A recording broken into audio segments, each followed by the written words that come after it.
Welcome to the Bladtcast. Yes, here I am in the back of the garage, in my back room, in my bunker, Bladtcasting, because really it's a cry for help. But it's the only way that I know how to connect with our fellow men and women here on the Bladtcast. And I am very excited. Making your triumphant return to the Bladtcast, although you've never been on as a guest, you have appeared on the show before. We'll talk a little bit about that. But this is my friend, Lauren LoGrasso. Christian Blatt, I'm so glad to be here on the Bladtcast. First time in live and living color. Have been on in a video pre-recorded segment before. And that was a song that you and I wrote together. You did the hard work. I wrote some words. I would say that both are hard work. Well, thank you. That's what I was looking for, so I appreciate it. It was for our 200th episode. And that was 178 episodes ago. And the melody of 200 shows, I believe, was repurposed for the 100th Tomorrow Show. It was. I was running short on time that day producing the Sirius XM show, and you had said it jokingly to me, but I was like, wow, that's a great idea. I'm going to repurpose that melody and most of the words, and I did. And it worked out great. Yeah. But I couldn't have done it without your inspiration. So in a way, you co-wrote that one. So I think we should impromptu to that tune do 378 shows, 378 shows. So anyway, so much to talk about. I wanted to start off talking, obviously, Lauren LoGrasso. You can be found on Twitter at Lauren LoGrasso. LoGrasso, LoGrasso. Got Is that the website right. laurenlograsso.com? The website is laurenlograsso.com. I try to keep it consistent across platforms. Yes, our mentor, Keven Undergaro, that is very important to him. And you can also find Lauren on iTunes the way that I did. You can see her right there. You can get some of her music. And so you're out there. And well, in more ways than one, Lauren is out there. That's right. I'm out there while being in here. And you're in here in all of our hearts. I wanted to start with something really important. Your podcast is called Unleash Your Inner Creative. And my question to you is, what if all of our creativity exhibits itself on the outside, and those who have witnessed all of your outside creativity have really found it to be, kind of wanting and not impressed by it? Would somebody then have a reserve of inner creativity that they just didn't know about that was there? So in this scenario, I'm a person and I've released all creativity that I think I have. And two things. One, you don't look anything like me. You don't sound like me. This is clearly not me we're talking about. Okay. You put everything out there. It wasn't much, but whatever you had, you put it out there. Yeah. But it hasn't really done anything. Do you feel like we all have inner creative beyond what we've already put out there, even though we thought we maybe exhausted the entire supply? Yeah, I definitely do, because I think sometimes it's really easy. Like, I even think with my podcast, I can get in a creative rut where I'm like, well, I just need to keep doing it this way and doing it this way. But like anything in life, we're too close to our problems most of the time. So you got to zoom out and approach it from a different direction. And I think creativity is like an endless pool. I mean, you can always go back and dip your little toe in for a little bit more. Well, see, that's why I come to you, because you always put the positivity forth. And I will admit that I've fallen a little bit behind on Unleash Your Inner Creative. But what I always loved about it was, one, I always adored you, but the positivity just oozed into my ears when I would listen. And I was like, well, I don't know. I might not have felt good about myself. And you weren't even talking to me, but I guess you kind of were. You're always talking directly to us. And, I heard some good, inspiring stories. I also heard some friends of ours. I know Roxy was on. I know Keven Undergaro was on. So, and how long have you been doing that podcast now? Has it been a couple of years already? It's been a year and 2 months. Okay. So it's it's starting to walk. It might get its first word out soon. So it's Lucy. It's starting to walk. It's basic. Yeah, it's your baby. Yeah. Basically, it's this, and it's same level of work. No, I'm kidding. Don't you love it when people say that? They're like, well, this was like birthing a child. I do look at creativity like that, but I also recognize that it's not a human life and I can walk Yeah. away from it Yeah. and it won't die. Yeah. Your creativity doesn't wake up screaming at 3 a.m. because it shit itself. Right. Yeah. Or And you if know it what? did, you Although can easily take care of it. to be fair, my creativity does. That's the only way that it ever exhibits itself. For those watching on the YouTube version, I want to point out both Lauren and I both have the same fancy Blue Yeti microphone.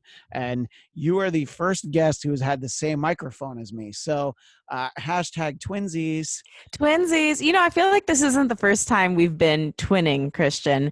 Just, No. I mean, whether it's something that maybe we've both said at the same time or we really twin more so in the way we think.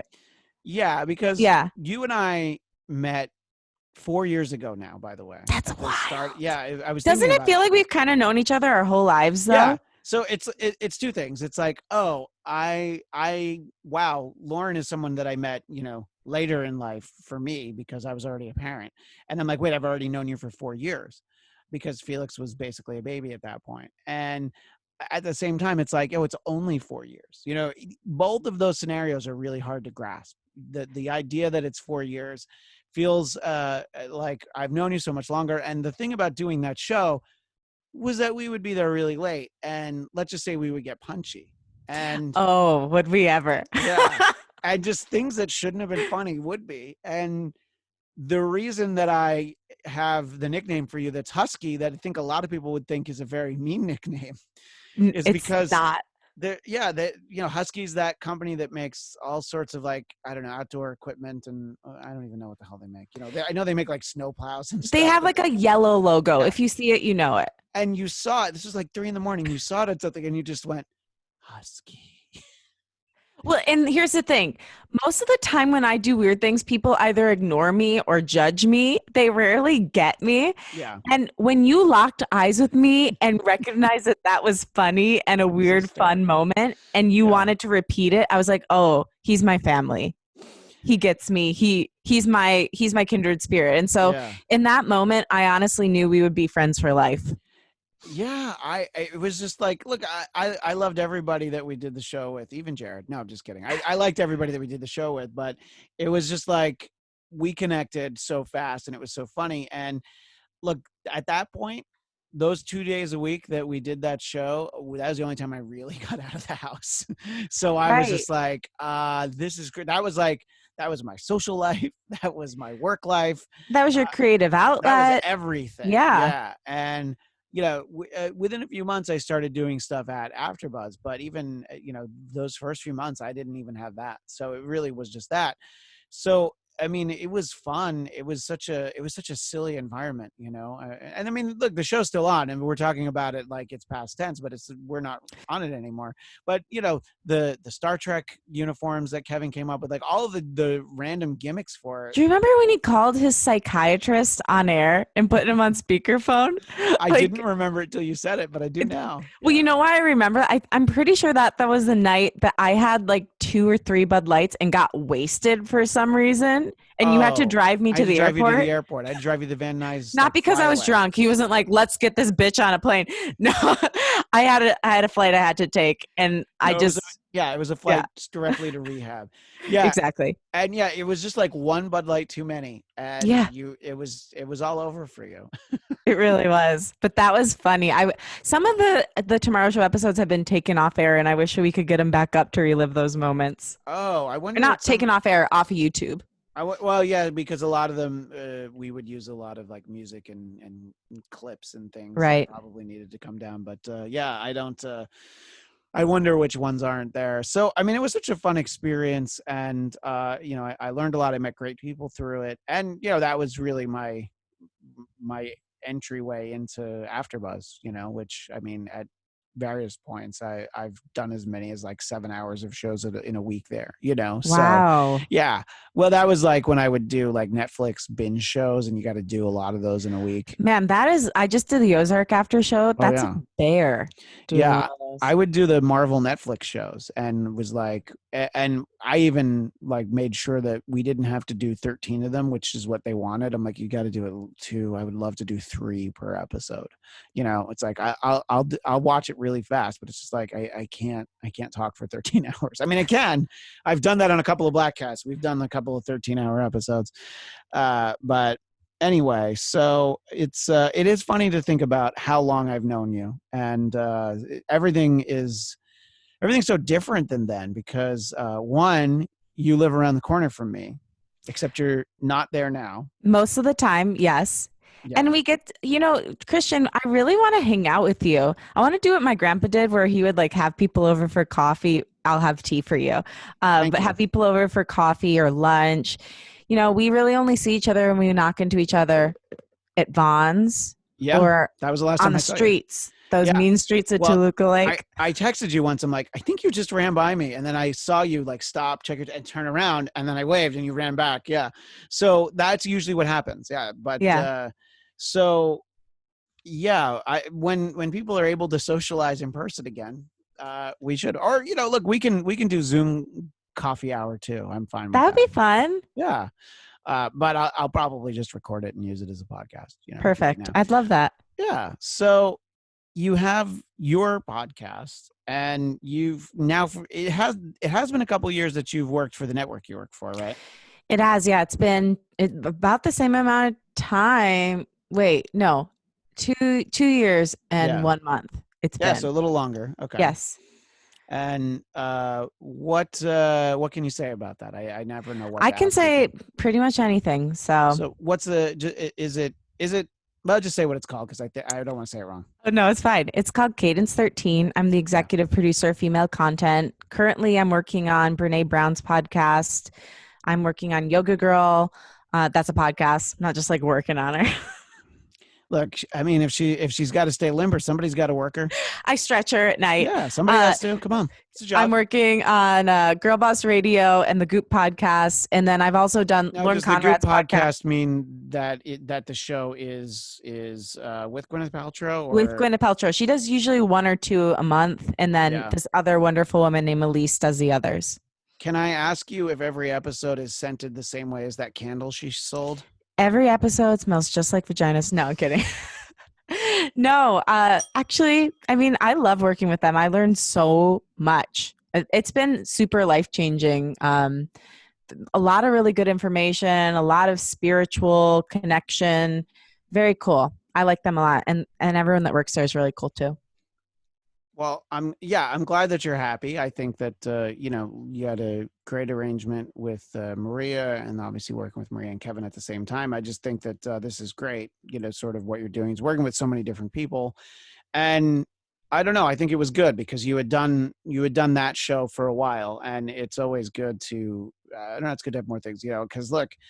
I've essentially worked for the same person for most of the last 16 years. And That's amazing, though. but I should have diversified more. It wasn't for lack of trying because there's times where he didn't have shows in that stretch. And I just, I was just like, well, I guess I know people who work on Law and Order SVU because I used to work. I guess I'll go back to that. It was like I never really broke off into my own thing after a certain point. But it's great that Dennis keeps working and he wants to keep working with me. I do really appreciate that. I think that's a great opportunity. And I think there's benefits and drawbacks to both. But yeah, like I do think diversifying has helped me because I've learned so much about so many different areas. Sure. And working with all those different people. It's just nice. I mean, like you kind of feel like a shapeshifter. You're like, for this person, they need this thing. And then this person needs that thing. And then I don't know. I just feel like as a producer, I feel pretty bulletproof because I know how to make so many different sounds and people's energies work on air. But I know you can do that too. It's just a matter of if and when you get into that right opportunity. Yeah, well, I think that, once I get into my 50s, that's when it's all going to really happen for me. You know what, though? Waiting. Honest to God, that's the thing I've learned from doing that podcast is that it really can happen at any time, you know? Yeah, well, it depends on the right opportunity. And right. how is it doing your personal podcast, because I've done this personal podcast for 7 years now. And a lot of times there's been the feeling for me that I'm doing it for a core group of really dedicated listeners, but mostly I'm doing it for myself because I Yeah. like doing it. And what I like about this podcast, the Bladtcast, is that week in, week out, it's something very different. Like one week, like I'm talking to you, and then I have the guys that I usually talk to. I'll interview musicians. I'll do a whole hour at plus with an author. It's just like whatever I'm kind of in the mood for. We'll talk about comic books one time. We'll talk about movies. We'll talk about music. Just mix and match. And so I like it because it can be so different. And what I always say to people is like, oh, the podcast isn't for everyone, but there's one episode that probably is for everyone. You just have to Right. find that right one. So I love that. And I agree. I think if you're not making something that you personally like, you shouldn't be making it. Because I look at creativity like, how can I serve a younger version of myself? Like, what would I have needed to hear like 5 years ago?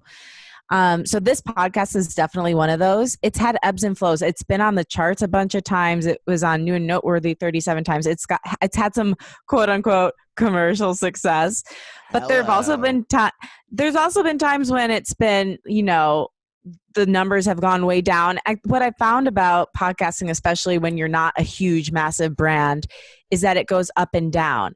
And I mean, there's definitely a level of frustration in that. And I'm sure you share in that too, like knowing the level of broadcaster that you are, that if you like only had a little bit more visibility, you could reach so many more people. But I have to do it, like you said, because if I don't do it, a little piece of me will die. And I've also had some like really beautiful messages in the last year. Like you have to kind of like redefine how you view success. Like, is success making millions of dollars off of a podcast? Definitely. I'd love that. I still believe it's going to happen because I always believe the best possible thing's going to happen Good at for some you. point. It's just reapproaching it from a different direction. But I've had multiple people reach out, tell me they started creative projects because of it. One girl quit her job and became a makeup artist because that was always her dream. And she said she never would have had the courage had she not listened to the show. So many people have reached out and like shown me things that they've like physically made as a result of the inspiration from the show, or like getting the courage to know they could step forward. So yeah, I do it because I have to, but also because I do see it making an impact. And I believe that either this show or other iterations of it are going to make an even bigger impact down the road. Yeah, look, and I think anything that has, and look, when I first started doing the podcast, and I was like, oh my God, 300 people listened. How did that even Yeah. happen? Like, why? And I had the advent that I was also on like a national radio show, so I was like, all right, so I would promote it there, and it was on the website for it. But even so, it's like some people are still sticking around. There's a guy we had him on very recently. This guy David Hines, he went back and he started listening to every Bladtcast over from number Aw, one. And he kind of stalled around like 110, but still, I'm like, oh my it's God, like, amazing. why would And you do that? But it's also like, and then when people just, they write little things of like, oh, listening to you guys, they like, I save the episode for like this long drive every week, or, I really look forward to it. It helped, this, and they'll say sometimes like the Bladtcast combined with the Dennis Miller option, my day job. It's like, oh, it really keeps me sane. And I'm like, oh, that means, getting one of those. I'm like, oh, great. That's another 7 years. I'm going to do it right there. right. You just need that little bit of feedback. And, you know, the, I guess you'll get the negative, but honestly, I feel like the show's not big enough where we get a ton of negative feedback, because it's like No. people are like, no, I don't like this. And then they just move on. They don't be Well, like, I I think hate this and I especially want to write about it. right. If you're putting out positive content and you're not being a mean-spirited person, which you're not, like, I mean, you're jokey and sarcastic, but you don't come from a mean-spirited angle. There's nothing really to say. Like, yeah, hopefully we will be able to at some point in the near future cast a bigger net, so we will have haters, because that means that it's going out burner. But so far, so good.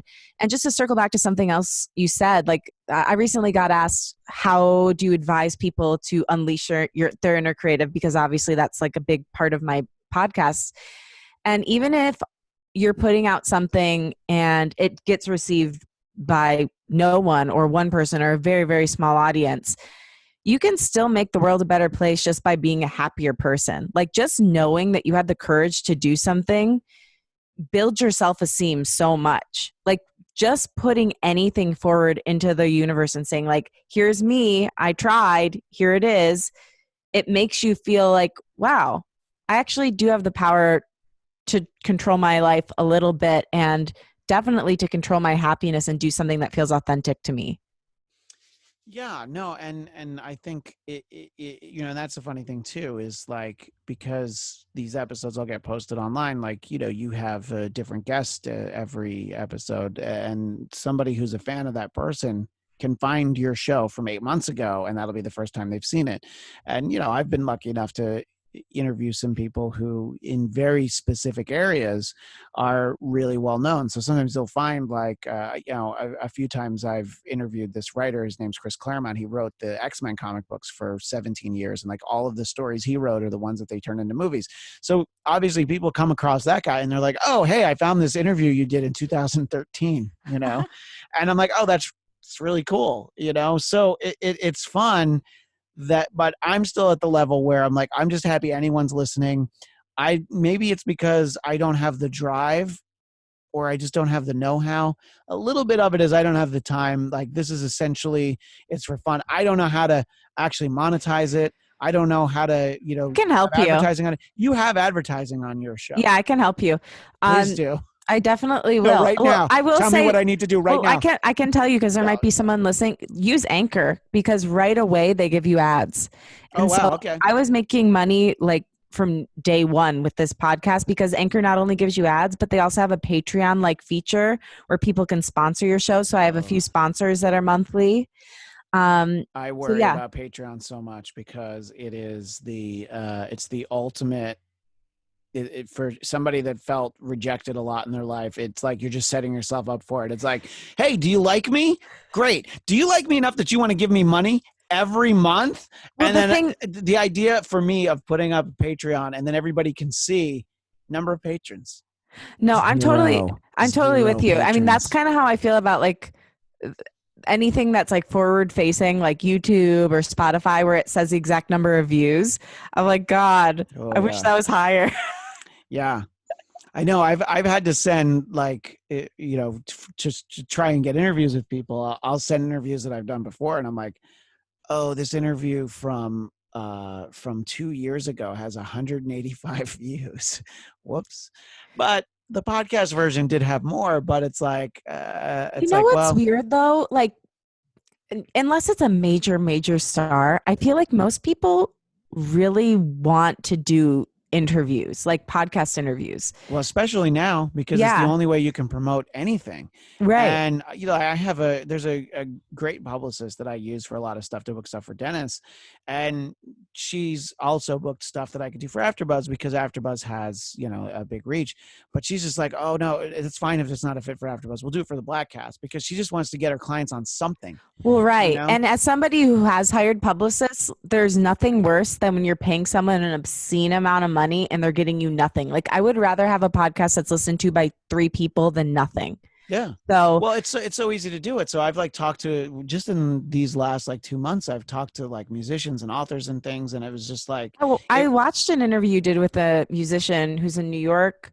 It was recently Joey Sykes. Yeah, that was awesome. The audio version of that hasn't shown up on the podcast yet, but yeah, on the YouTube page. Yeah, I did that. Yeah, that was one of those. It just came up. It's like, oh, can you talk to him? I'm like, sure, because I'm not gonna be like, I'm not gonna talk.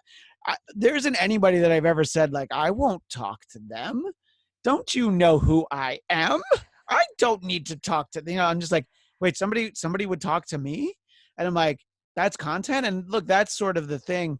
We'll talk a little bit more about quarantine life in a little bit, but the advent of it for me has been to have this outlet, to be able to come down to my bat cave / murder room and everyone's got to have one, do extra Bladtcasts. I mean, this conversation I'm having with you is part of something I decided just for the sake of trying it to see what the feedback is.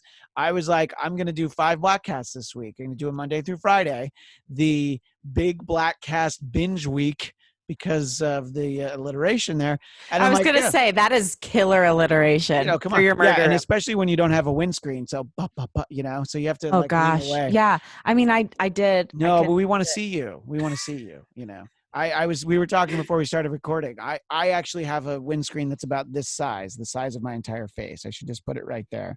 But so anyway, having the outlet, it's like, first of all, it's fun. It's keeping me in touch with friends, like you and I would have texted, but I'm like, oh, let's do the podcast because we can talk for real. But I also think I think your story is very inspirational. Your energy is infectious and it also makes people feel good. And I'm like, this is a time for that. And I was like, I want people to get to know you, but I want to talk to you. So I'm like, I think it's fun to do these and people seem to be appreciating that I'm doing more of them. And it's so funny because the video option is something that people just like to have. I don't know what it is. Like here we Yeah. I are need to sitting start doing that. here we are sitting and talking on microphones and with headphones on. We're not really doing anything. One of us in this 2-shot is lovely. I won't say which one it is. To you. But one, yeah, go ahead. Thank you. Again, I was fishing. But, and then just like people like it. I'm like, okay, that's fine. That's cool. Whatever. So I think it's fun to have all that. It's great to have these outlets. But to sort of transition to, in addition to your podcast, the other thing that I'm very excited for you is, and all the time I knew you, I always knew you were very musically talented. You have a wonderful voice and you slummed it and wrote a song with me once. But other than that, you've done some great music, despite me putting words in your mouth. And with the Tomorrow Show, pretty early on, you started doing like the recap songs or the previous. I guess it turned into previous on the Tomorrow Show, and there's stuff that was so fun. I always loved how you always had your guitar and you were always just you're just playing. So what I love is that you finally have your EP that came out. Yes, I've released 2 singles. I got another one coming out in June. Right. And it's been a long time, Christian. I started this before the Tomorrow Show. So more than 4 years ago. So more than 4 years ago. About 5 years ago. It'll be 5 years in August. Wow. I started it before I started Maria's show. And so when I started working there, I needed to basically learn how to be a producer. So that took all of my energy, and I would do like gigs on the side, but it wasn't enough time to like really delve into making an album. So I had the songs, but it took some time. Like once I learned how to be a producer, so toward the end of SiriusXM and then into taking this new job, once I really felt comfortable producing, that's when I started delving into it again. And so the album was fully finished in fall 2018. And then I had to go back to the drawing board because I got multiple people giving me the same note saying that the production sounded dated, that my vocals weren't good enough. They weren't saying that I wasn't a good enough singer, but they weren't strong enough on the recording, and that the lyrics needed to be beefier. So last fall, was it last fall now or a fall and a half ago? I don't know. What's time anymore? It's not a straight line. It's not. It's certainly not. It's a jumbled up piece of string. And from what I'm told, time is timey-wimey and wibbly-wobbly. So there's not much. That's how it feels. Yeah. So anyway, I had to go back to the drawing board, and then finally this past fall I released the first single. So it's totally a different style. At first it was a punky style, and we revamped it and made it more of a pop rock soul. Right. And then the first single was Road to Glory, unless I'm mistaken. You're not. And there is a fantastic video for that, which features some old cell phones that were painted blue that I don't know where you found them. Well, it's one of my dear friends, Christian Blatt of the Bladtcast. You might have heard of him. Yeah, you saved my ass because I ordered some cell phones on eBay and they didn't get there until a week after we filmed. So I would have had 3 cell phones instead of 12, Yeah, and and it I looks so I much better remember with a ton of them. I saw that post, and I don't quite know why my wife and I have saved all of our cell phones. And I think there's a It was little bit for of that like, moment. well, there's a little bit of like, oh, we want to show them to the kids because it's funny. And I think we each had one that we're like, no, I don't want to. I saved my first one, my first like StarTech flip phone that I used to wear on my belt because I was super cool.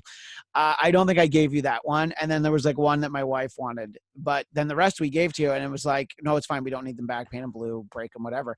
But so I was so glad that look, and that's the other thing about the life we're all living right now, quarantine wise. My wife and I, we hoard a bit. And this is a time where you appreciate hoarding because we had this bag left over from Felix's birthday party in July, and because we'd had it in a park, and there was this big fat container of hand wipes, and we're like, oh my Oh, god, look at us. It's genius. like that's like finding $100 in your pocket in the wash. So No, the uh, hoarders and the germaphobes are thriving right now. oh Like this yeah. is a good time. Oh My mom is the same way. We had masks, we had wipes, we had a shit ton of paper towels.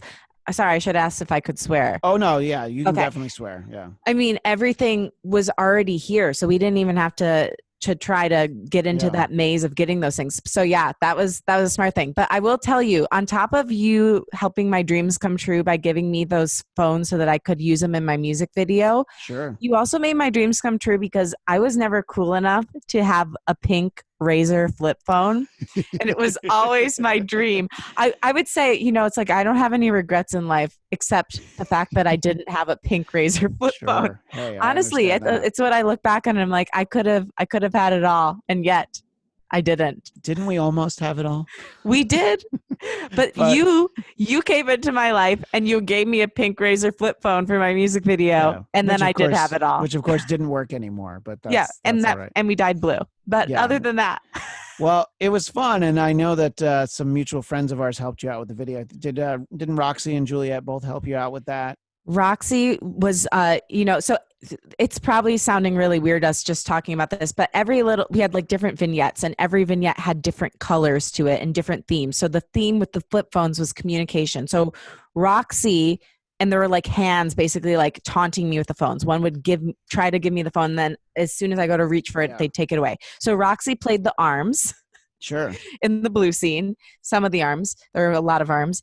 And then Juliet was there taking photos all day and just being of assistance wherever she could be. And they both helped immensely. Couldn't have done it without them.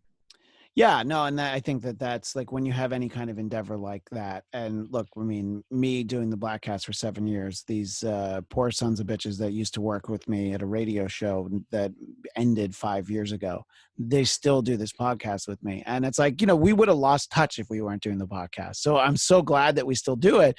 But it's like, yeah, without people who are willing to volunteer their time, all these things get to be that much harder. So I was, I had seen you perform live a couple of times, I think, at that Bar Lubitsch, I think is where I'd seen you. And Yeah. oh, and Doesn't the exist anymore. I know what you're thinking yeah, of. but there's the other one too in Los Feliz, Uh, Rockwell or something, or oh, yeah. You saw yeah, me there. Yeah. yeah, and I That was my loved first that show with a place. live band. Yeah, that Was was so cool. much fun. And so I'd seen you live, but I was really excited that you finally had these recordings come out.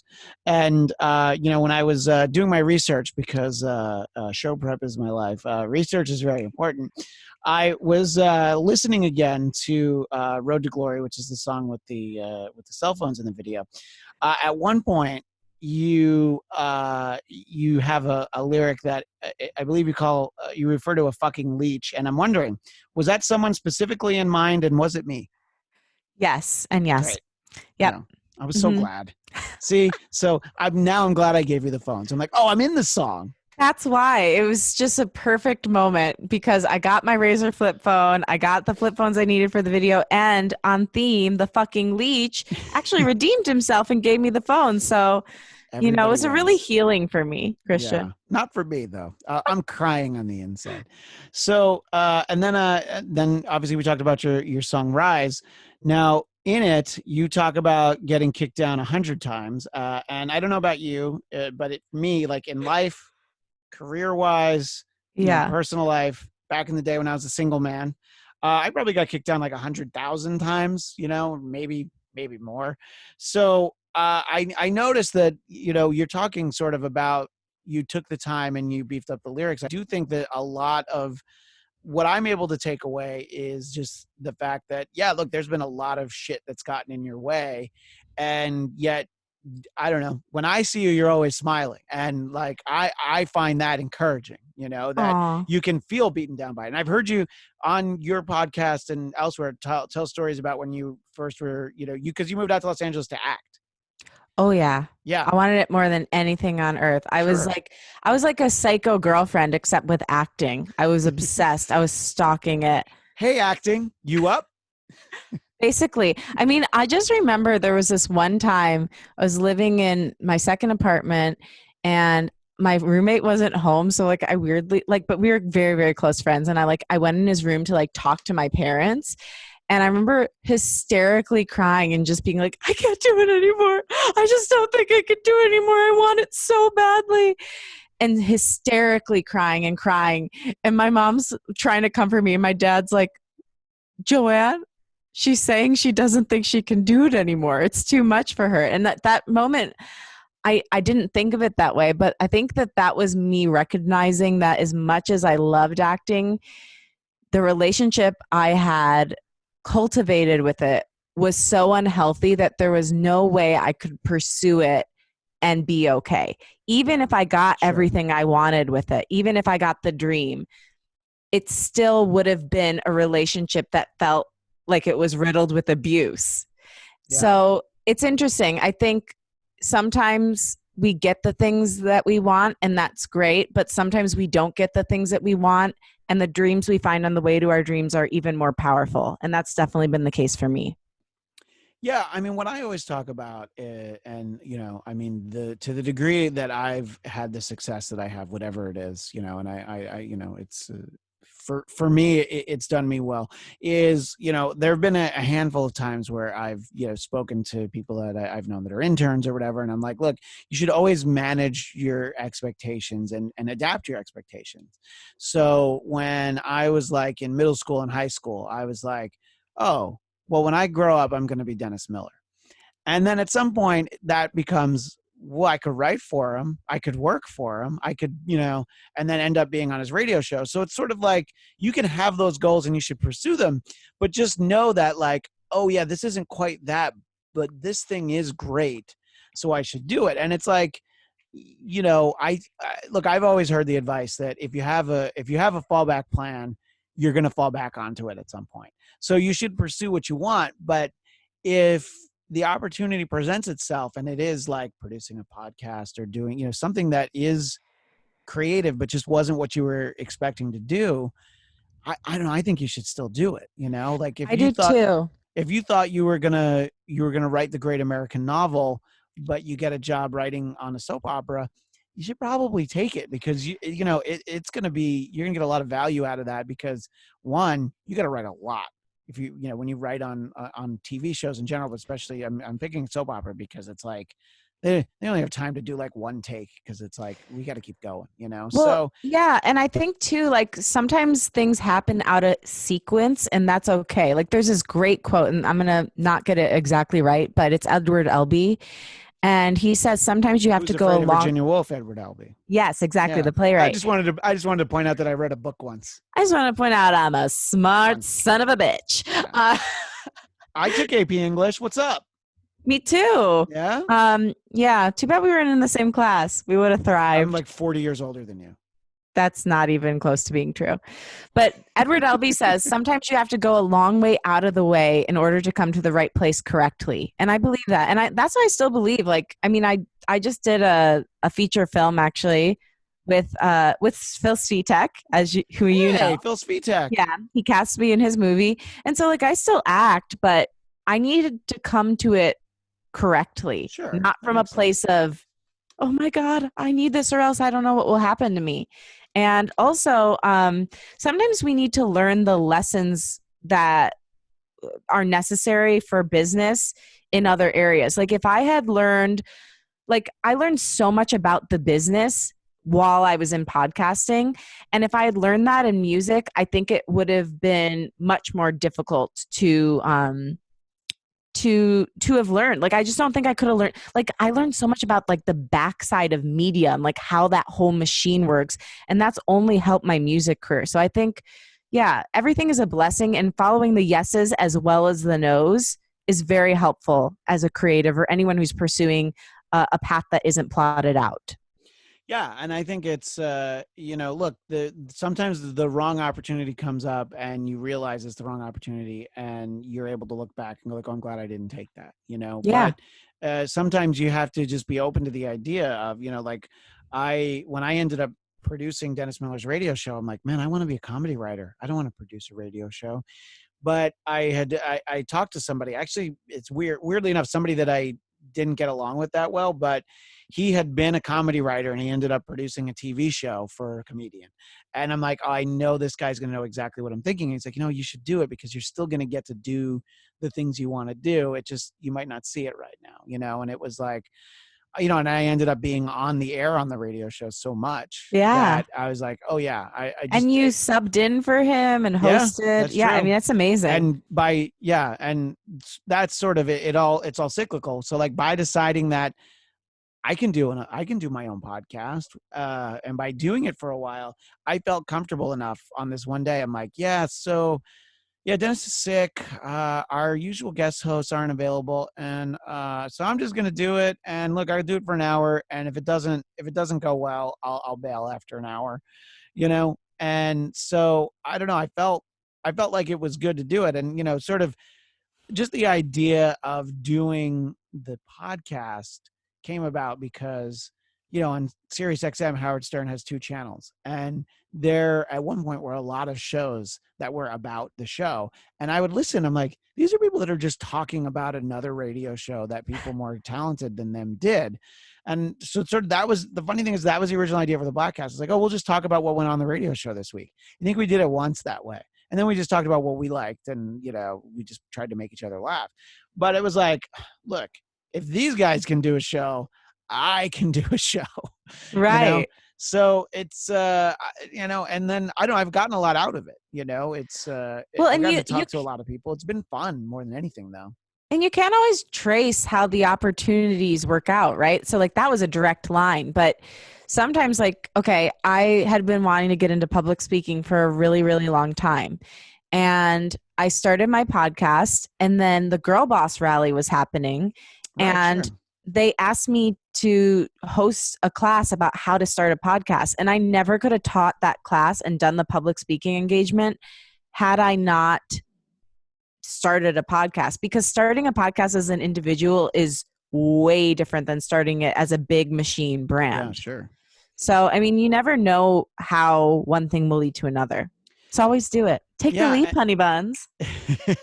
And the funny thing is that because I've done this for a long time, like anybody who thinks about possibly podcasting, first of all, just friends that want to do it just for fun, they'll ask me. But then I've talked to comedians and actors and things, just like, oh yeah, I think I would do it. I'm like, well, you should, because it's really not that hard. Like, don't expect to make a lot of money, at least not right away. You can try and figure it out, but like, just if you want to do it just because you want to do it, you should, because why not? If you have any kind of built-in brand affiliation, that helps right there, and for me, it was being attached to the Dennis Miller Show. I think the majority of the people that listen to this, only know about it from that show. So, Old Denny. old Does he like Denny, being called that? not particularly, no. But but speaking of the Bladtcast, people, in tweeting about our upcoming interaction and how excited I was, you already had some interactions with Bladtcast Nation. I'm not quite sure if you've read. No, I know you read at least one of them. So Yeah. I posted the YouTube, not the YouTube, the iTunes picture. That was just an old man thing I did right there. Yeah, so I was looking at the YouTubes. No, but it was the I've iTunes snapped picture. like 15 times during this podcast. I don't know. You bring out the snap in me. Well, if I can bring out the crackle and the pop, then we'll be making breakfast. The dumbest thing I've ever said, but thanks I for loved laughing at it it. so Thanks for much. laughing. I love dumb things. So I just like did a screen grab of the picture of you from Rise that I was listening to on iTunes, And Matt and KC is our like basically our number one Bladtcast fan. He's like our unofficial patron. He is not like I'm not on Patreon, but he'll like send us barbecue every year. He's Aw. bought the Bladtcast t-shirts, the Bladtcast mugs. Like he's basically our sugar daddy. He takes care of us. He takes care Oh, of us real good. so nice to have a Yeah, sugar we love daddy. daddy. Mm. So but then he said that this preview picture is going to get you all the attention in the world. Hashtag marketing, hashtag boobs. I love And it. Whatever works. Dominicus Saxon says, rise. All right, all right, all right. And I'm like, oh, boys, come on. This is a lady. This lady is I going to think be on the show. I'm pretty sure I recently interacted with one of your other listeners or followers, and he talked about watching murder porn with his wife. Was that someone that was attached to you? Because it said that he followed you and he was commenting off of something I had sent you. I mean, it sounds like somebody who would follow me. And if I had to guess, that would be Dominicus Saxon. And he'll let me know if that was him or I not. think but he thought I was going to get, he said, I'm eating ice cream and watching murder porn with my wife. And I think he thought I was going to get offended, but instead I said, most importantly, what kind of ice cream? Yeah. See, that's why you're a good girl, because that's the important question, right? I mean, come on. So in any case, so after this episode posts, there's going to probably be more of that is the point. But, look, I look hope forward to it. And I can't wait for more engaging conversation, titillating, some might say. And I just want to thank all the Bladtcast listeners in advance for all the support. And I only hope you support me the same way Mauricio did in that photo. Because you're on iTunes and you're. By the way, that was very funny. I'm sorry. I want to acknowledge that. You're that like, was let me funny. get into the damn plugs, I know. Lauren. I was like, oh wait, but I'm like, oh, but that was a good one. And of course, Unleash Your Inner Creative. And we're not done yet. I'm just getting it all thank you. I love it. I love it. Thank you. Yeah, it's on all streaming platforms. Sorry, I got a little. And I'm not. A little crazy. I should be on more streaming platforms. I'm gonna help you, Christian. Please, we're gonna take help me. Streets, and by the streets I mean more platforms. Yeah. Well, that's a funny thing that you're talking about the streets, because I thought that I had a great idea for us to do some kind of viral video, because you do live around the corner from me, but we want to be responsible and socially distant. So I wanted us to stand on opposite sides of the street and talk to each other. We do like an Instagram live, and you would see that when you probably hear us shouting to each other. And I just thought it would be funny, but then you're like, yeah, I went to Michigan. I'm like, oh, damn it. I did. But when I heard that, I'm like, oh, good. I'm glad you went to Michigan, because obviously I feel like I've only met your mom once, but it was at your house, and they ordered the enormous pizza, the Big Mama and Papa's. For my birthday party. Yeah, for your birthday party. And people were doing like vision boards and stuff. And Yep. So in any case, but I love your mom, because you would show me texts from her, because she would watch the Tomorrow Show. And so she felt like she knew me. And the funny thing about that show was, like, Juliet once was texting me because her mom like wanted to know more about politics. Like, what did I think about this or that?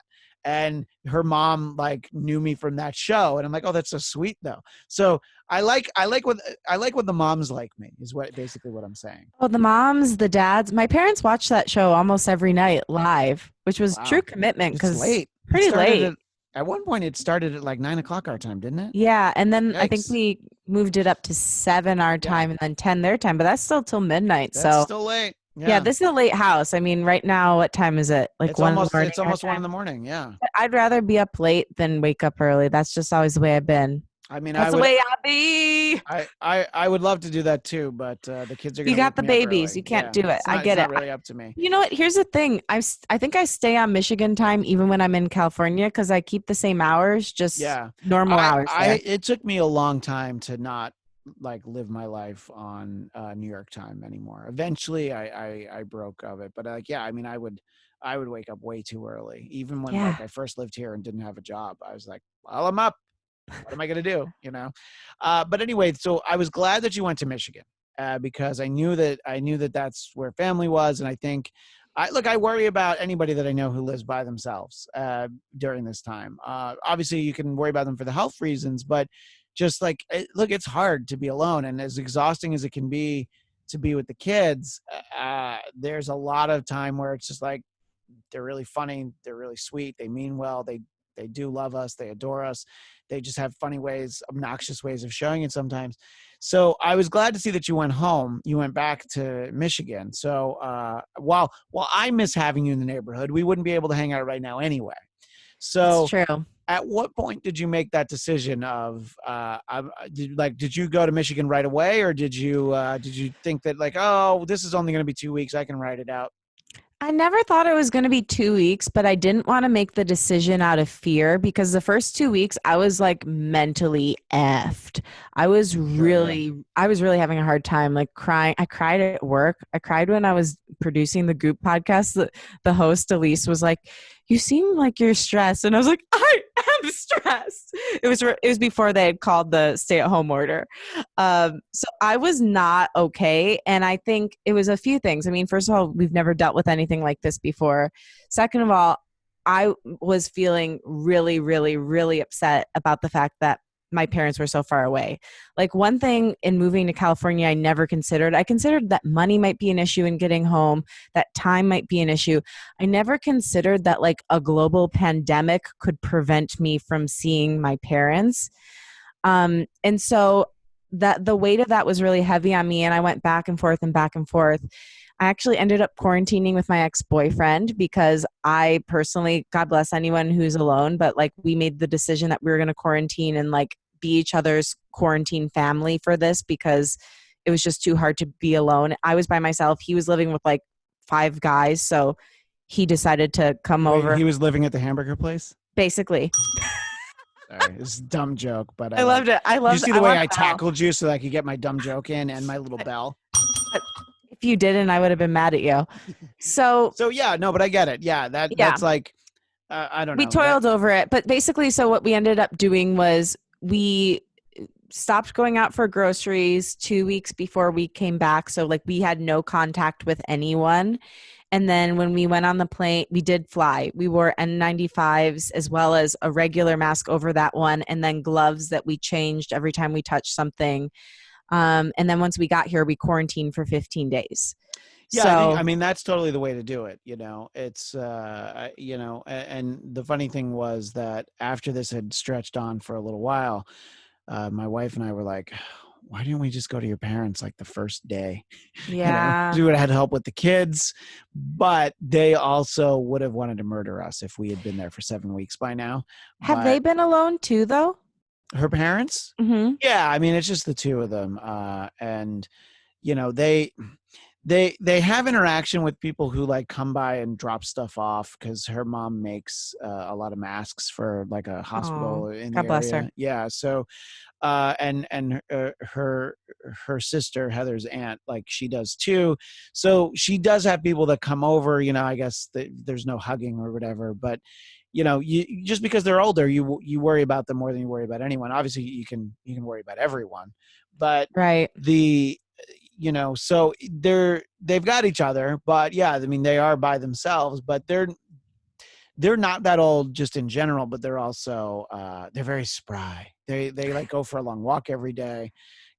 The biggest hardship for them is that they haven't been able to go to the Indian casino. Oh my God, you have something called spry right there. When you What said were that, the I was like, this odds? is manifestation. You're on a roll, Christian. Don't stop. You're going to monetize that Wait, podcast like a mug. hold that up. Another I'm gonna try. snap. I'm gonna try and remember that this is what I want to do for the screen grab. This episode of the Bladtcast has been brought to you by Spry and boxed water, because it's better in the box. That's Anyway, true. As they always say. that's That's what what I've she said. that's what I've always said. So yeah, but it's and then there's every once in a while there's still the idea of like, well, what if we stop going to the grocery store and just we like for 2 weeks we wait and then we go see your parents. But I still don't. I think that they think that they would want us, but then they would be like, oh my God, are they ever going to leave? I mean, for my parents, it's been great because my mom has a ton of anxiety, and I was having a ton of anxiety too. Sure. Yeah. So just like even once I got here, even though we couldn't see each other, I think we just felt better like being because we quarantined upstairs, they stayed downstairs, so like being in the same place. And it's been definitely, as soon as I got on the plane, I started crying hysterically because I had no idea how disturbed I'd been by being away Sure. in the whole situation. So it was definitely the right choice, but it wasn't one that I made lightly. And it's, yeah, this whole thing is like, there's a lot of heaviness. There's a lot of silver linings to it, but there's a lot of heaviness as well. Yeah, and I think that 7 weeks in, you start to settle into it in the way that you hope that there gets to be an end in sight, but not in the way where you want the end, you want it to be ended too soon. And I think that's kind of the interesting thing about where you are in Michigan. I think is the place where we have it in California. I think that earlier today there was some degree of protest in Burbank, of all places. Wow. Yeah, so it's like, okay, so people are upset, and I completely understand people being upset. I understand people who, one, just want things to be back to normal and they don't understand why. But also, economically, the economy is fucked. And then there's people that need to work because they're like, that was great that the government gave me $1,200, but it's gone already. And, my job in the service industry isn't coming back. So I Yeah. understand all those reasons, but I, uh, I don't have a lot of empathy for the people who need the golf courses and the beaches open. I don't give a fuck. It's just like, No, people who can't make a living, at least you can understand why yeah, they're feeling no, compelled to I protest. But feel terrible if for it's just them. Yeah. first of all, we can go outside. It's not Yeah. like in Italy, I've got a friend who's been living there, and she said that if people go outside, they get harassed, or in certain places, I think that they were getting arrested. So it's like we can go for a walk. Yeah. We're very lucky. So I think you have to look at the liberties we still do have. And yeah, if you're not able to make a living, I can completely empathize with that. But it's hard to have empathy for people who feel like they got fucked in life because they can't play golf. Yeah, and at the same time, look, when you're hearing from people that live in places like, I always use examples of places like Montana and Idaho because I know that they're very spacious and wide open, and you're like, it's not really a problem here. I'm like, all right, I get it. So I guess just be careful, and what your state's allowing, do that. Just don't try and push it beyond that. So, and it's a little bit of a divisive issue because people feel like, the joke that I always have is like, hey, nobody's going to tell me to stay healthy, all right? You know, and it's like, it's the argument is often like, oh, I'll be fine. And you know what? If I'm going to get it, I'm going to get it. It's like, yeah, but it's not for you, dummy. You Yeah. know, it's like there's all the other people. There's people who are at risk. I mean, I don't know how it interacts. It's such a weird, crazy Well, thing we that, don't know enough about yeah, anything to be making. I mean, until there's enough research about it, we just don't know. Like, and that's the other thing that's been sad. Like, I feel like people are very judgmental right now, and I can't say that I've been like immune to that. I've felt judgmental too because I think everybody feels like they're doing their best to do it the right way, and that if somebody isn't doing it the way they've been doing it, like they lost something, I guess. yeah. Um, but we don't know. We just don't know. And so I guess when I don't know something, I always think the best course of action is to do nothing. And I think that's what the stay at home order is about. Yeah. Hopefully they've been our government, which I don't know that they have been, but the hope is that they've been taking care of things to make it so it will be safe for us to re-enter the world at some point in the near future. But until we have that safety, I don't feel safe to go back to the way life was. That's for damn sure. No, and look, I think that it's very wise to not automatically trust your government for, one, having your best interests in mind, and two, being able to actually execute those. Just depending on the state you live in, just like, are the roads ever paved? Because Never like in that'll Michigan. tell you right there. So it's like, all right, yeah. So these are the same people that you're counting on to tell you things. And it's like, look, to keep it local in Southern California, the in Orange County, the like, I don't know, whatever the local government is like, yeah, so we're going to keep the beaches open. And the governor's like, no, you're not, because you had too many people on the beaches, dummy. So yeah, like the beach in and of itself is fine. it's the like 2,000 assholes that aren't keeping a distance from the other people. It's like they all went to the same beach. You know, there's a whole. I should draw a map. I'll show you the whole coastline of California. You could have gone there, but you all. It's like, well, let's go to Huntington Beach. Let's all go to Huntington Beach. So, look, I have people on my timeline on social media who are the people that are very angry about these things. I don't. I'm not saying that they're all just, it's all like because they want to go to the beach. I did have one of those conversations with somebody that I really like that are just like, yeah, but it's in California. We're used to going to the beach. I'm like, great. You know, I'm used to not going to the grocery store with a fucking, Lone Ranger mask on, which I guess is a bad allegory because it's on his eyes. But, that like I look like I'm going to rob a bank, you know? Well, you feel so strange because like I'll smile at people when I'm on a walk. I'm like, oh, they can't see me. Yeah. I'm going to send you a picture. When I first got here, or not when I first got here, but like right as I like maybe like right after the quarantine, it got really cold. It was snowing.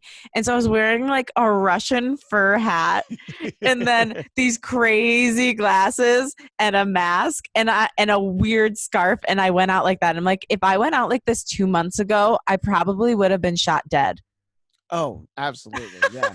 I know. It's like, and I was talking to my wife. We did some drive through at Dunkin' Donuts So much fun. after we did the drive through car wash with the kids because we thought that would be fun.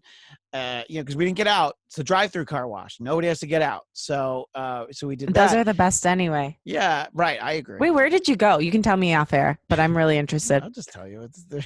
There's a drive-through car wash on Victory and Magnolia at a Shell station. Okay, cool. It was like $11. I'm gonna hit it up when I get back. Oh yeah, that should be your new hangout. Yeah. You'll pull into the parking lot and they'll be like, Lolo, what up? I'll be like, But anyway, car and like wash. they had it down when I pulled up to the little speaker box to order. They asked, like, the first thing they asked was if I was wearing a mask today, and I'm like, well, I have one in the car and I'll wear it by the time I get up to the window. And she's like, yeah, that's fine. That's because I didn't want to order with it on, like, the what now? I was like, all right. So, and like the lady there, she had the gloves, she had the mask on. To pay with the app, they scanned my phone without having to take my phone, and I was like, they have it down. And then just on the drive back, I'm like, so when are we going to be able to go to a place where you pull up at the drive-through and they don't have the mask on and they don't ask you to wear a mask? Like, how long is this? Because I'm like, there could be a vaccine, and they might be like, you know what? Just for sanitary reasons around food, let's go ahead and keep masks on. I don't Definitely know. keep gloves on. Well, so when you're going through the drive-through, are you still drinking out of the actual cup? Because I'm confused about that now. Are we allowed to do that? I wasn't doing it. I would wait till I got home and I'd put it in a cup that I have. But now that everybody is wearing masks and gloves all the time, I felt okay about it. So Okay. like, that's why I have this cup.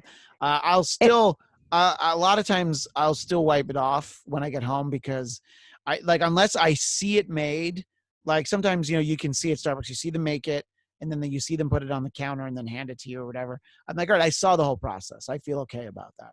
But yeah, I mean, it just depends on, the first time that we got takeout, I took every item of food and put it in another container and threw the containers out. And I still It's kind so of do that, but it's stressful. exhausting, but it's also like, yeah, I don't know what's right. That's the worst part about all of this is just not knowing what the real answers are. yeah. And And thinking that like if you eat a burger in a container, it could kill you. It's like, I mean, what is this world?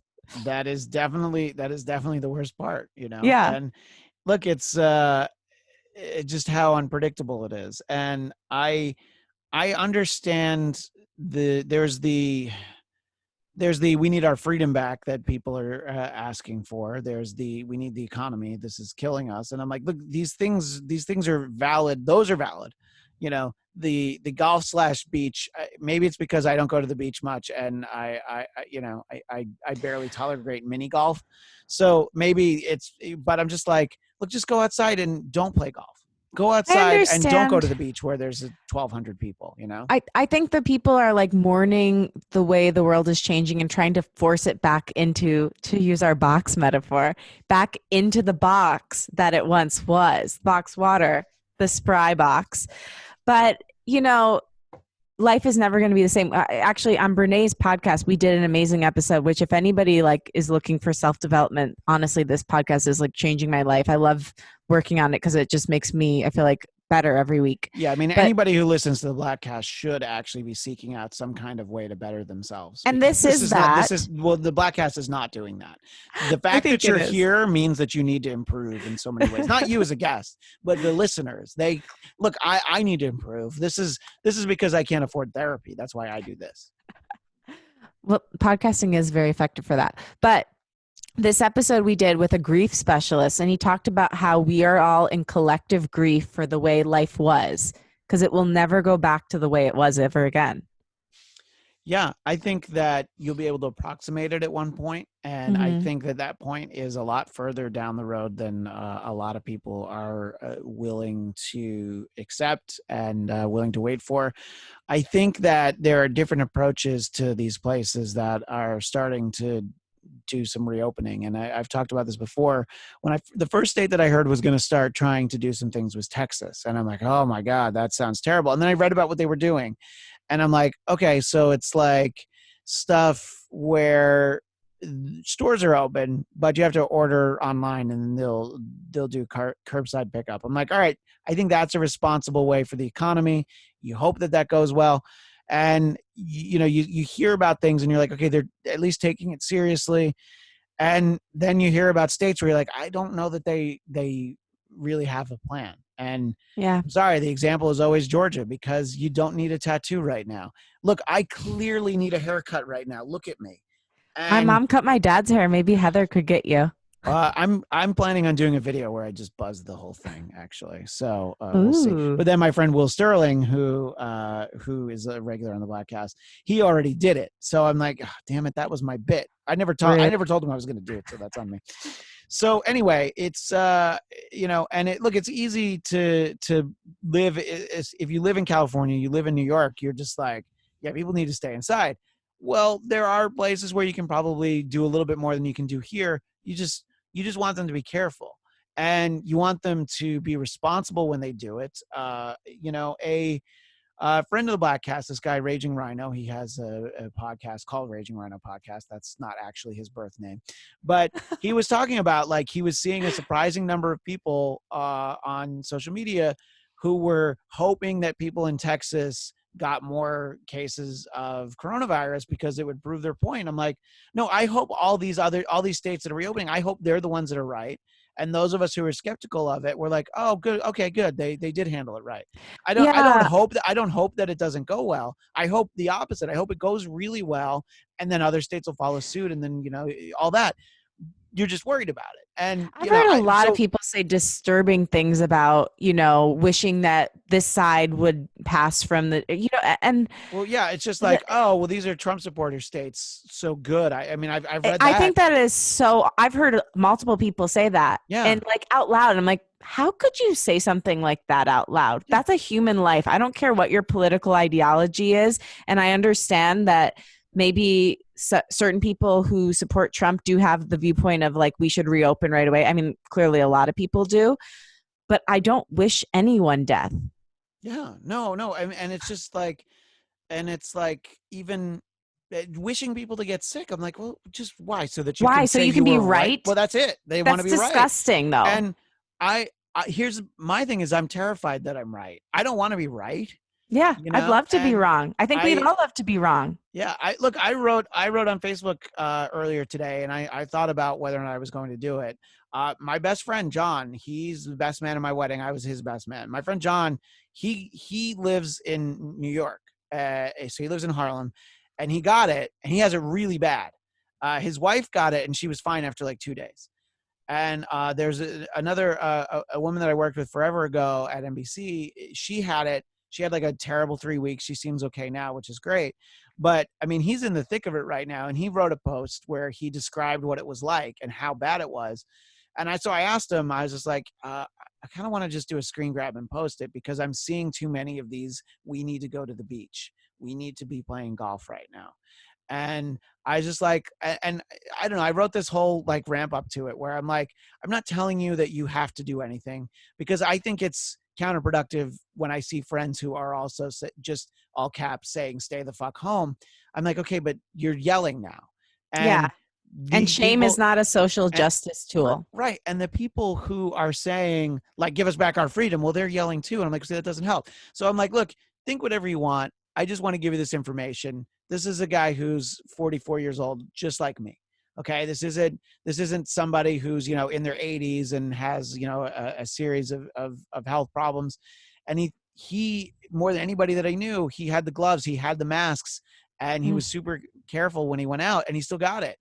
And a little bit of that is, you're maybe more likely to get it in New York because of just the way everybody's on top of each other.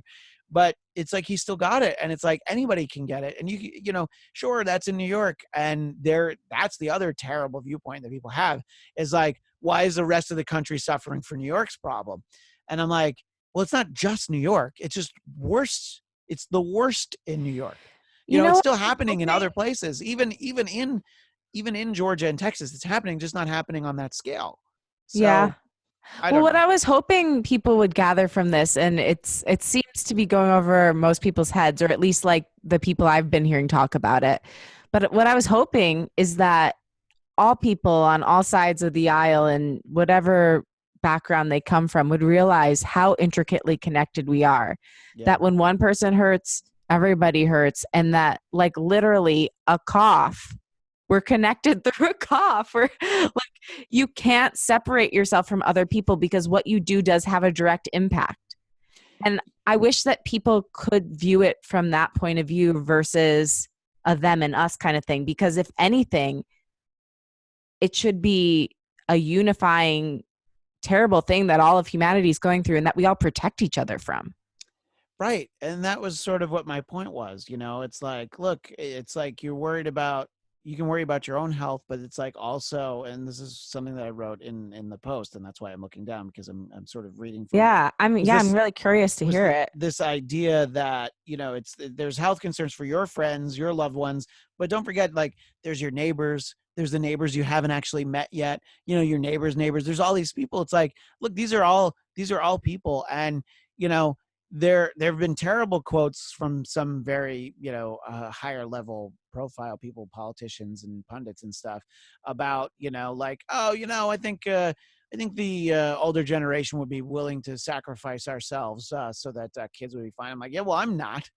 You know, you hear about like high risk, and like two of the things you hear are asthma and high blood pressure, and I have both of those things. So I try to be cool about it, and just be super careful, but I can't just worry about it every second.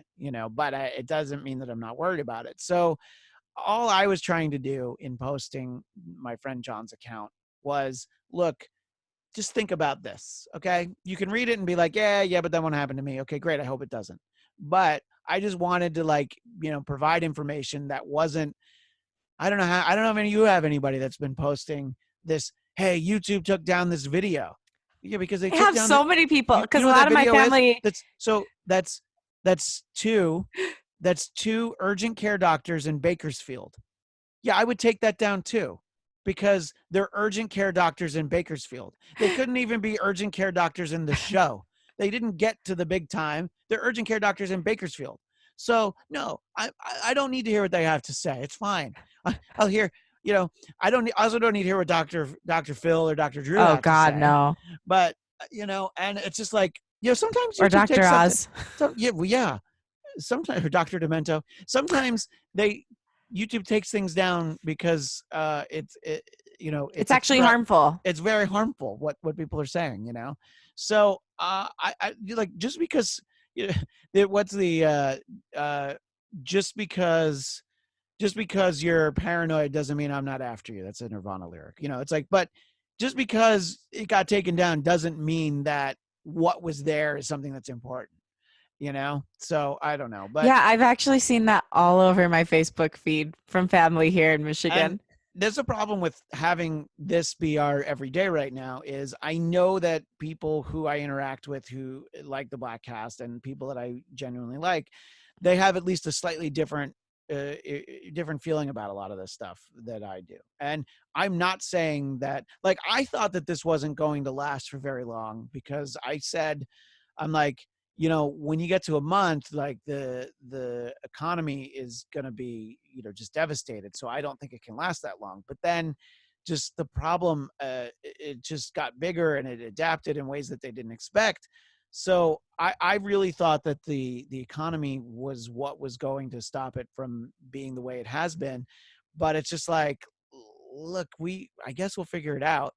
I mean, we've already spent a couple $1 trillion. I guess, we'll spend some more, and people don't want that.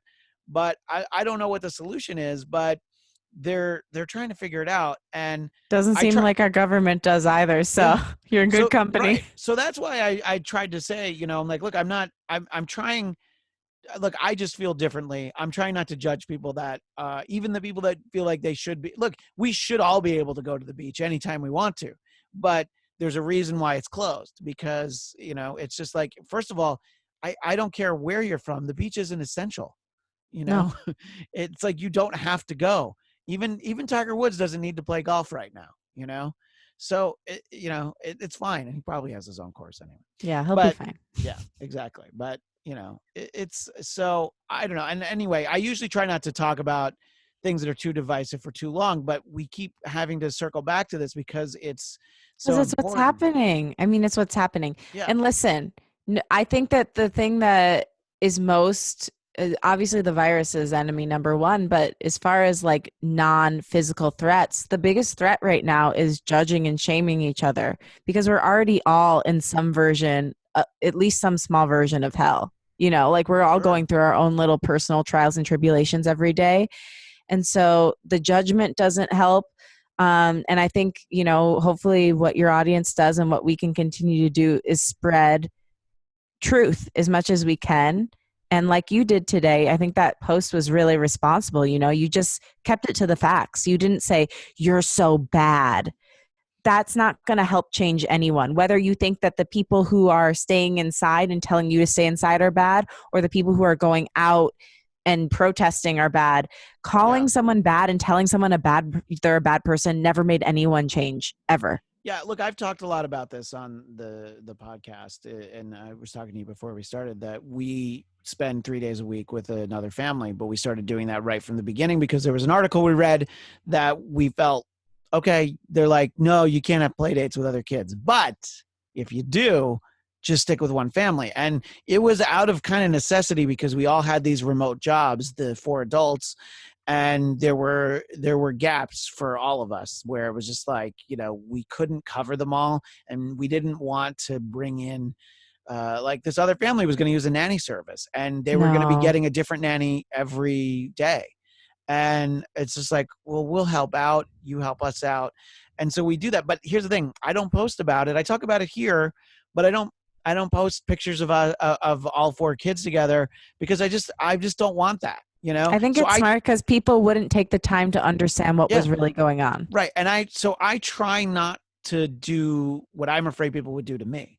Like, we're planning on taking the kids to the drive-in tomorrow night, where we're not going to get out Fun. of the car. We're going to see a movie. And I just like, yeah, I don't think I'm going to post any pictures of it though, because people are going to be like, no, you needed to stay home. I'm like, okay, but we've been staying home for 6, 7 weeks. We took the kids to the car wash today. We can't get the car washed every day. Oh, I guess we could, but It'd be so clean. so clean. So I don't know. And I mean, look, the fact that my friend who was reasonably healthy, he's got the bad cough, and he referenced some really bad neurological symptoms. Oh He's just been gosh. like really weak. It's been like 2 weeks already. And my other friend who had it, it was a full 3 weeks before she really, came out on the other side of it. So I was just like, here's the thing, just think about this. If you still want to be angry, if you still want to whatever, show up on your particular city hall tomorrow. That's fine. But in bringing all of this up, I did want to talk to you about what was going on in Michigan. That sort of was the 40-minute meandering thing of that, because your governor, I guess, is a Democrat, Yeah. and I guess, the thinking is that these are all Democratic governors who are telling people to stay home, and I think that that's actually not true. But I do know that the governors who are opening the states seem to all be Republicans. So I don't quite know what any of it means.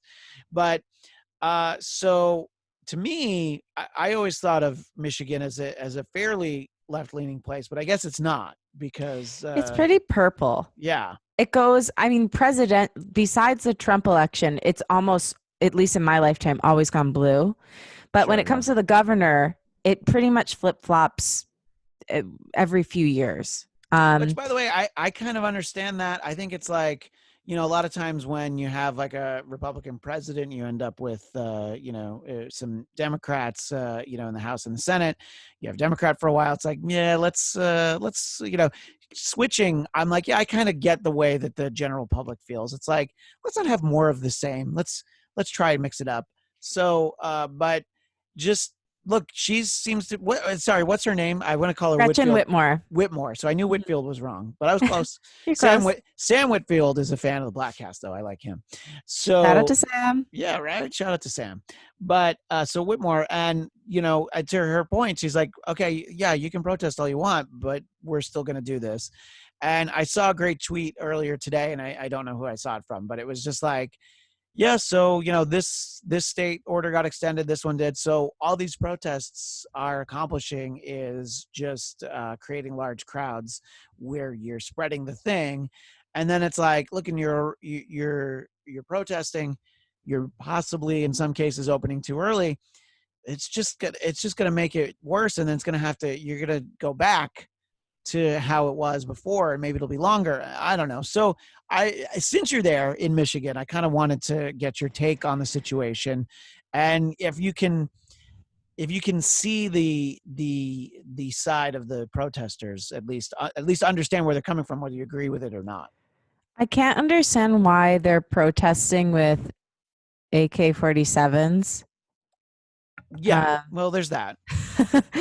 And Which I can't understand that. I thought those were not legal, but I guess maybe in some states. And they hit a reporter over the head with, well, one protester did that. So I get the perspective of, there's a lot of working class people in my state, Sure. and I love the people of Michigan. I feel very connected to the land here. Like, a lot of people move away from their home state and go to California or New York and are so happy they left. I've always felt drawn back here. So like I feel like seen and understood by the people of Michigan, and I feel like I get them, and I just like get this land. It just makes sense to me, and it feels like home. So that group of people, I definitely have always seen the simmering of them here in Michigan. I think it's very much the same group that, it is the same group that Trump appealed to within our greater nation. I think that they felt forgotten, unseen, unheard, and that this is like another uprising of that. I get it from the perspective of like what we were talking about, having empathy earlier, that a lot of them can't work. And so they want to feed their families. They want to know that they're taken care of. Like, people in Michigan are really, really proud. We're not typically, like, my dad like basically raised me to be like, you never go on unemployment unless like you absolutely have to, like, save that for the people that actually need it.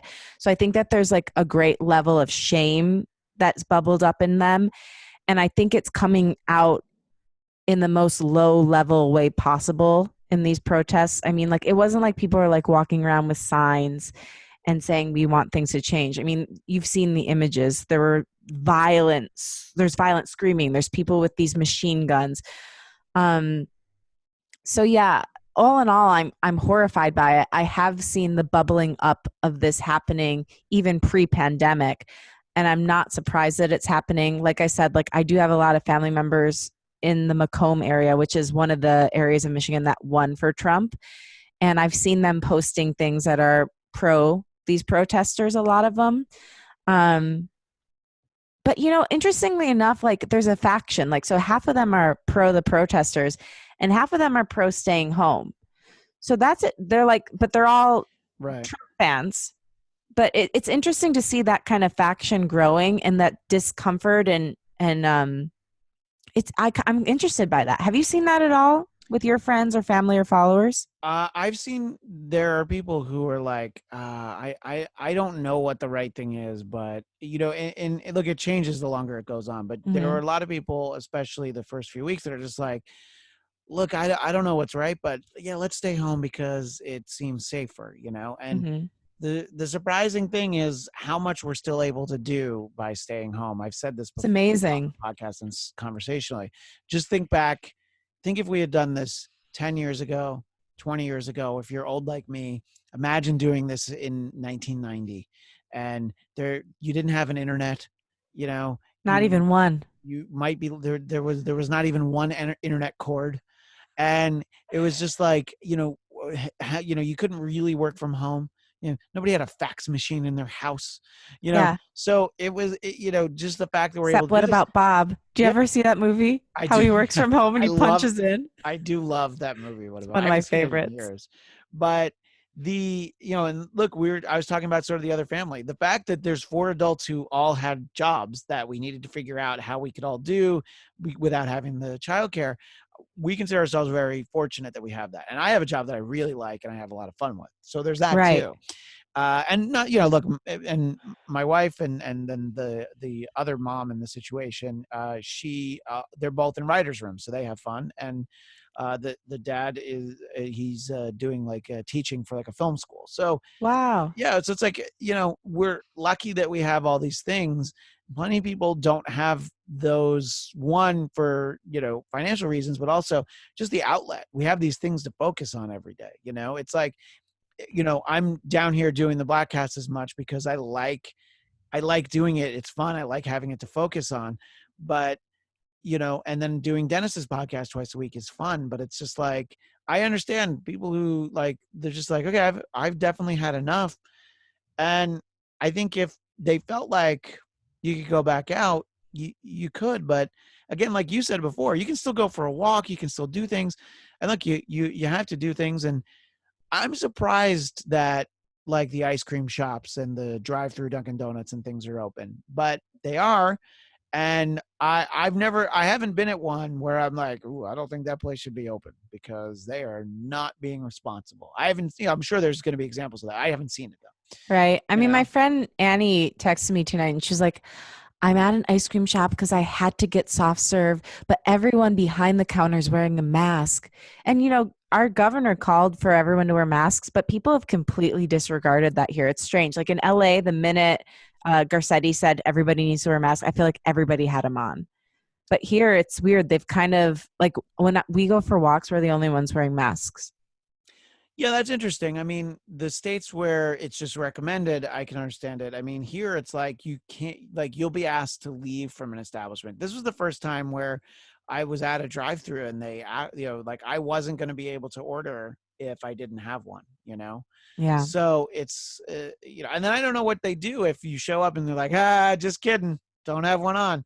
And then they're like, all right, well, I guess we can't serve you. So I I don't guess, quite know. yeah, they maybe they would tell you to leave. I don't know. Yeah, I don't know. But and I don't know. It's just like, Did look, I and answer your question about Michigan though? you did. No, no, you Yeah. definitely did. And, because I was just trying to understand it because you're there. And look, I think that, you know, a lot of states have governors that people don't like. And oddly enough, like California, there are a lot of people that didn't like Gavin Newsom, but they kind of like him Well, now. her approval rating is still in the 60s, just so you Yeah. know. So, like, the bulk of our state still really likes her, but the people who don't like her are really, really loud. Yeah. And Right. And my it's, aunt's one of them, and she look, calls her Knitmore or something, yeah. Yeah, well, like a I saw nitwit. people posting about Gavin Newscum. I'm like, At least he's new. yeah, not the same old scum. Yeah, no, look, and I think that's the example of like, look, it doesn't matter who you agree with. The people who hate Donald Trump, oh, they're very loud. The people who hated Obama, very loud, so yeah, I think when that's the feeling you have, those are going to be the people who stand out. And look, that's who you're going to put on your newscast, that's who you're going to put pictures on your website, because like you said, maybe that's the Sex sells. maybe that's the only protester with an AK-47. But if you have a picture of a protester with an AK-47, you're going to definitely put that up there. Well, yeah, and I mean, I said sex sells, and I was being funny, but I actually do think that the way the news cycle is very pornographic. I mean, it's like it's addictive and just keeps people coming. Yeah. No, That bell is everything. that bell is everything. By the way, the bell also for Matt and KC, when I just want to just illustrate how important he is to this show. So anyway, look, I know that not everybody has the same view on this, and I just like to talk about it because I just want people to think before it's like, oh my God, why is this guy doing this to us? Why did they close our beaches? Because there were too many people on it. And that's the example I keep going to because that's the one that's here, you know? And I think I saw like one post too many where I was just like, and when I wrote my post, I'm like, I'm not going to comment on anybody's individual posts. Take a look at this. Think what you will. This comes from a place because I care about the people whose posts I don't understand. And even if I didn't, I was just like, well, it might be valuable information. But if not, it's more because we care about you. And look, I'd love to have the conversations in person, however many months from now, about stuff like, do you think we should have reopened sooner or not? Like, great, let's be able to have it in person one day. Let's be able to go inside a Starbucks and sit down instead of, having to go up to this sort of like weird, like Western saloon swinging door, where you like go up to a counter and they're like, no, you can't come in. I'll bring it to you. So I don't know. I look forward to whenever that is. Do you let yourself think about, and I ask everybody who's on the Bladtcast, this is why I'm asking you sort of as we wind down here, because I know it's past 1:30 in the morning, but I appreciate your generosity and your kindness as always, Lauren I LoGrasso. appreciate you. I hope that I'm energetic enough Oh for no. the Yeah, fans. absolutely. We don't have nearly enough ladies on this podcast, so Uh, people are hanging on every husky word. every But husky. what I always like to ask is, so July 1st is, let's just pick it as a day that things start to reopen. If like a movie theaters are reopening in your state on July 1st, how much after that are you personally comfortable going back into, say, a movie theater? I will not be comfortable until testing is so bulletproof that I can be guaranteed I won't catch it if I will go in. Right. And I'm going to be that's super paranoid. Until there's a really like, vaccination, I'm not going to I was going to feel say that's like good. the vaccine. Yeah, Mhm. that's the strictest response of anybody that I've asked, and I'm surprised that more people don't say that. I'm always like, yeah, I'll give it a month.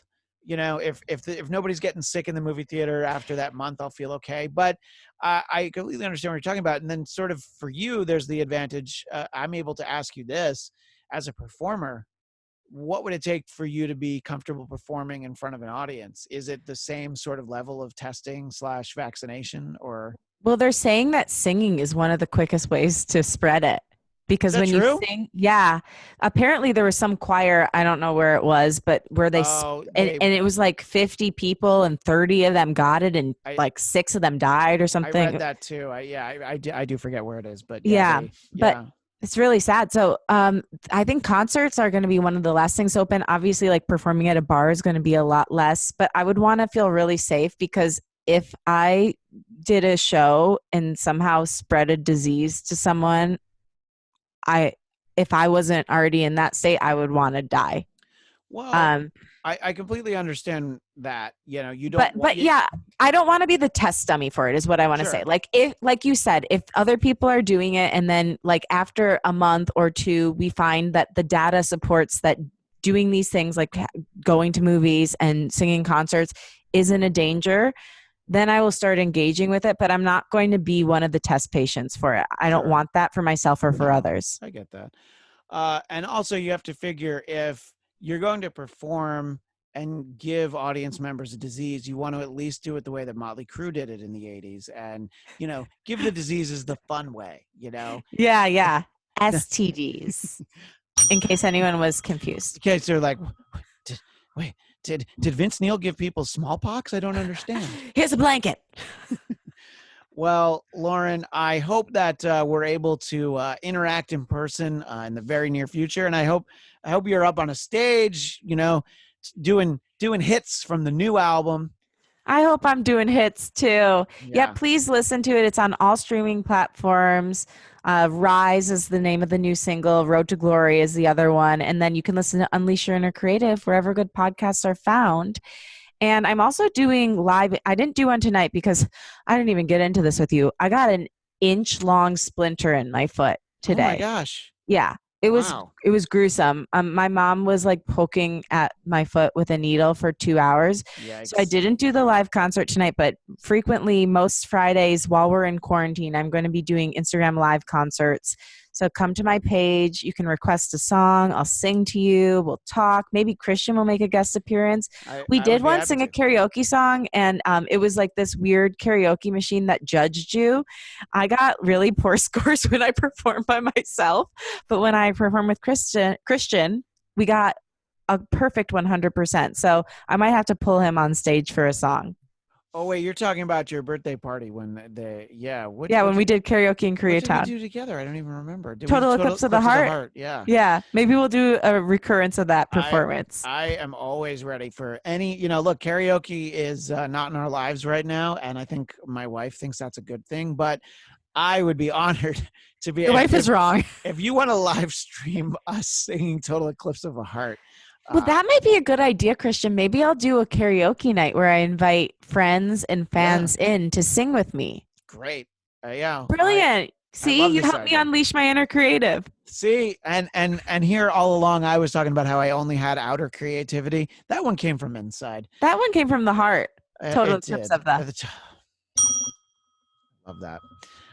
And I That's love the heart. you. I'm so glad that we had to catch up. I'm sorry that it has to be this way through different parts of the country and little screens, little like 3x5 index cards. But I Hey, appreciate you taking the time and sharing everything with Bladtcast Nation, letting them know your thoughts, your dreams, your inner creativity. At Lauren LoGrasso on Twitter and Instagram, and laurenlograsso.com. and TikTok, but I really don't understand it. It's like outer I space in there. I don't get it at all. I'm I trying. managed to avoid Not that hard. Snapchat. I just missed the whole Snapchat thing. I'm really trying to just sit out TikTok. I just Fingers don't like crossed that TikTok becomes Snapchat because I really can't handle it. But anyway, I adore you, Christian. Thank you for seeing me. Thank you for being my friend and supporter. And I just think the world of you. So thank you. Well, thank you. And thank you, everyone in Bladtcast Nation who sat here and either watched or listened. We'll be back tomorrow with more Bladtcasting. You can always keep in touch with us at the Bladtcast, or no, at Bladtcast on Twitter, BLADTCAST, like the Bladtcast on Facebook, bladtcast.com, BLADTCAST.com. That is all the time we have now, but we will see you next time on the Bladtcast.